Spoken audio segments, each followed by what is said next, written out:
다섯 번째 챕터입니다. 열화학입니다. 열화학에서 첫 번째로 다루는 내용은 연력학 법칙이죠. 연력학 법칙은 크게 네 가지가 있습니다. 처음에 연력학 0법칙부터 시작한 것이 아니라 연력학 1법칙부터 시작하고 난 다음에 연력학 2법칙으로 넘어가면서 연력학의 가장 기본적인 법칙을 잊어버렸다라고 하는 것을 발견하게 되었죠. 그래서 어쩔 수 없이 가장 기본적인 법칙을 1법칙보다 앞선 0법칙이라고 표시했습니다.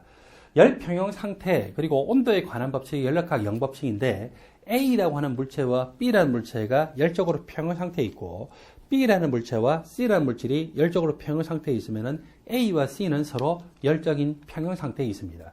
열적인 평형 상태에 있다라고 하는 것을 우리가 어떻게 관찰할 수 있느냐? 온도가 같다라고 하는 것으로 관찰할 수 있죠. 즉 다시 이야기하면은 A와 B가 열적인 평형 상태에 있다는 것은 A, B가 온도가 같아요.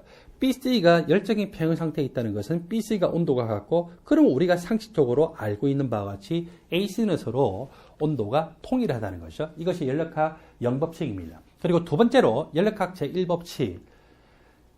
고립계의 에너지는 항상 일정하게 보존이 되고 있습니다. 이것은 우주라고 하는 것이 유일하게 고립계이기 때문에 우주의 에너지는 일정하다라는 방식으로 표시를 할 수도 있죠. 연력학 제2법칙은 이 열 현상에서의 비가역적인 현상에 대해서 설명을 하는 것이고, 연력학 2법칙의 결론은 우주의 엔트로피는 증가하는 방향이다 라고 하는 것. 그리고 또 다른 식으로 표현하면은 우리가 경험적으로 알고 있는 바와 같이 저온의 열원에서 고온의 열원으로 열이 이동을 하진 않죠. 아무런 일을 해주지 않고 그냥 가만히 내버려두면은 고온의 열원에서 저온의 열원으로 열이 이동을 합니다. 그러니까 열 흐름의 이 방향이라는 것이 정해져 있다는 거죠. 이 고온의 열원에서 저온의 열원으로 이동하고 난 다음에 가만히 내버려두는데 다시 저온의 열원에서 고온의 열원으로 열이 이동하는 현상은 없다는 거죠. 그래서 이 열의 이동이 비가역적이라는 것과 관련되어 있습니다. 마지막으로 연력학 제3법칙.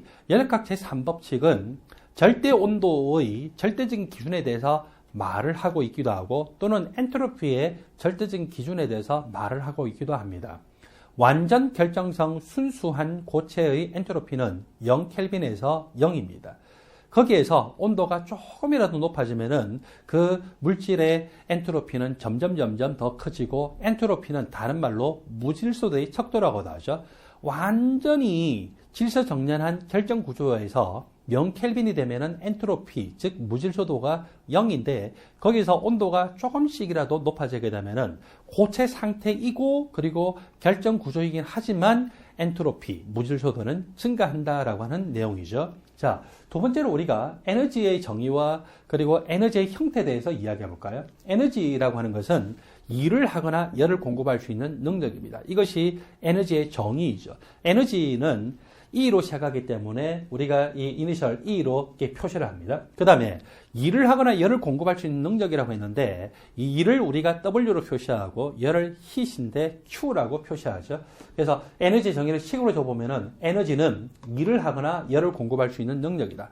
만일에 열이 제로라면은 에너지는 곧 일이죠. 또 만일에 일이 제로라면은 에너지는 곧 이 열입니다. 여기서 말하고자 하는 것은 뭐냐면은 우리가 일의 단위를 줄 단위를 쓰는데 에너지가 바로 일이기 때문에 줄 단위를 쓸 수 있다는 거죠.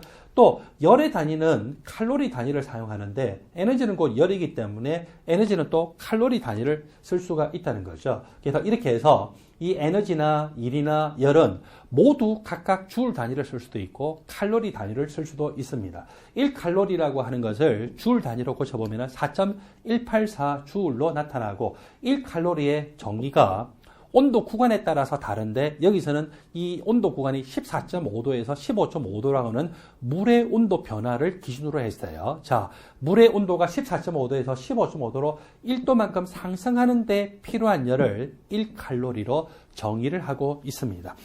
에너지의 형태를 볼까요? 에너지는 일을 하거나 열을 공급할 수 있는 능력이다. 이것은 에너지의 정의입니다. 그런데 에너지의 형태적인 측면을 보면은 에너지는 운동 에너지 아니면은 위치 에너지 형태로 나타나죠. 그래서 에너지는 포텐셜 에너지, 위치 에너지 더하기 운동 에너지로 보시면 됩니다. 운동 에너지가 제로면은 에너지는 곧 위치 에너지죠. 그 다음에 위치 에너지가 제로면은 에너지는 곧 운동 에너지라는데 그렇게까지는 보실 필요가 없고, 그다음 여러분들은 에너지의 형태적인 측면으로 보면은 에너지는 위치 에너지와 운동 에너지의 합이다. 에너지의 정의로 보면은 에너지는 1 더하기 열이다라고 보십시오. 자, 여기서 위치 에너지와 운동 에너지에 대해서 이야기를 하고 있는데, 물리적인 관점에서 이 위치 에너지에 대해서 먼저 이야기해 볼까요? 물리적인 관점에서 중력이 작용하는 이 영역에서는 이 중력 가속도, 그리고 이 물체의 질량에 비례해서 위치 에너지가 커지고, 그리고 높이가 기준점을 기준으로 해서 높이가 높으면 높을수록 위치 에너지가 커진다고 하잖아요. 화학에서 위치 에너지는 기본적으로 핵과 전자 간의 그 정전기적인 인력과 관련이 되어 있는데, 우리가 앞에서 전자 껍질에 전자가 존재하고 이 전자가 핵으로부터 멀어지면 멀어질수록 에너지가 더 높아진다라고 이야기하죠. 그때 이 에너지는 바로 위치 에너지라고 생각할 수 있습니다. 이 전자가 핵으로부터 멀어지면 멀어질수록 위치 에너지가 더 커진다라고 생각할 수 있고, 핵에 가까울수록 핵과 전자 간의 위치 에너지가 더 낮아지죠. 더 강한 결합, 안정한 결합이 되니까 위치 에너지가 낮아지고, 화학 에너지라고 하는 것은요, 바로 이렇게 핵과 전자 간의 인력에 의해서 결정이 되는 건데, 물체가 화학 결합 형태, 화학 결합이라고 하면은 기본적으로 그것이 공유 결합이든 이온 결합이든 배위 결합이든 금속 결합이든 핵과 전자 간의 인력에 의해서 결정이 되는 거예요. 그래서 그 인력이 크면은 그만큼 낮아집니다. 안정해져요. 그걸 우리는 화학 에너지가 낮다라고 하죠. 핵과 이 공유 결합이든 이온 결합이든 배위 결합이든 금속 결합이든 결합에 관여하는 전자 간의 인력이 작으면 작을수록 그만큼 불안정해져요. 에너지는 점점 더 높아지고, 그것은 불안정해지고, 그걸 우리는 화학 에너지가 높다, 위치 에너지가 높다라고 표시합니다. 이제 정리합니다. 화학 에너지의 관점에서는 화학 결합의 형태로 저장하고 있는 위치 에너지인데, 그것은 기본적으로 핵과 전자 간의 인력과 관련이 있습니다. 핵과 전자 간의 인력이 상대적으로 크면은 그 전자는 낮은 에너지 상태에 있고 위치 에너지가 낮다. 그리고 핵과 전자 간의 인력이 더 작게 작용했다는 것은 이 전자가 핵으로부터 멀리 있는 것이고, 그것은 위치 에너지가 높다, 화학 에너지가 높다라고 간단하게 생각하시면 되겠죠. 열이라고 하는 것은 한 물체에서 다른 물체 사이에 이 온도 차이가 났을 때, 온도 차이로 말미암아서 이동하는 에너지입니다. 온도라고 하는 것은 어떤 물질의 또는 물체의 운동 에너지의 척도입니다. 자, 이렇게 열과 온도를 우리가 정의를 했는데, 그러면 다시 한번 볼까요? 열이라는 것은 온도 차이로 말미암아 이동하는 에너지인데, 온도가 차이 났다는 것은 운동 에너지가 차이가 났다는 거죠. 따라서 두 개를 융합해서 생각한다면 열이라고 하는 것은 이 운동 에너지가 큰 쪽에서 다른 쪽, 온도가 높은 쪽에서 낮은 쪽으로 그 차이만큼의 에너지가 이동하는 것, 그것을 열이라고도 생각을 할 수가 있겠죠. 여러분들 교재 105쪽에 보니까 내부 에너지라고 하는 것이 나왔습니다. 내부 에너지라고 하는 것은 개가 가지고 있는 운동 에너지와 위치 에너지의 합입니다. 개가 가지고 있는 이 에너지는 형태적으로 보면 운동 에너지 형태로 가질 수 있고, 또는 위치 에너지로 가질 수 있는데, 위치 에너지는 화학의 측면에서는 어떻게 저장하고 있다고요? 예, 화학 결합의 형태로 저장하고 있는 에너지입니다. 운동 에너지라고 하는 것은 절대 온도와 상관관계가 굉장히 깊죠. 절대 온도가 높으면 높을수록 운동 에너지가 큰 것이고, 절대 온도가 낮으면 낮을수록 운동 에너지가 작은 것입니다. 자, 그리고서 여기서 우리가 개를 이야기를 할 때 열린 개, 닫힌 개, 고립개를 구분을 하셔야 되겠죠. 여기서는 지금 반응 용량에서 반응이 이루어지는데 뚜껑이 열려 있어서 개 내부에 있는 물질하고 개 외부에 있는 물질 간이 서로 소통이 될 수가 있어요. 질량이 이동될 수 있죠. 그 다음에 뚜껑이 열리기 때문에 이걸 통해서 열도 전달될 수 있고, 또는 용기의 표면을 통해서도 열이 전달될 수 있어요. 이렇게 질량도 이동할 수 있고 열도 이동할 수 있을 때 그걸 우리는 열린 개, 오픈 시스템이라고 표현을 합니다. 닫힌 개라고 하는 것은 열은 이 표면을 통해서 이동이 될 수 있어요. 근데 뚜껑이 이렇게 닫혀 있기 때문에 물질 자체는 이동을 할 수가 없죠. 이걸 우리가 닫힌 개, closed system이라고 합니다. 고립개, isolated system이라고 하는 것은 열도 이동할 수 없고 물질의 질량도 이동할 수 없는 것, 그것을 우리가 고립개라 하고, 사실 사람이 인공적으로 만들 수 있는 고립개는 없어요. 항상 밀양이나마 열 전달이 일어나고 있죠. 그렇지만 우리는 그냥 고립계라고 가정하고서 여러 가지 것에 대해서 현상을 설명을 할 수가 있습니다.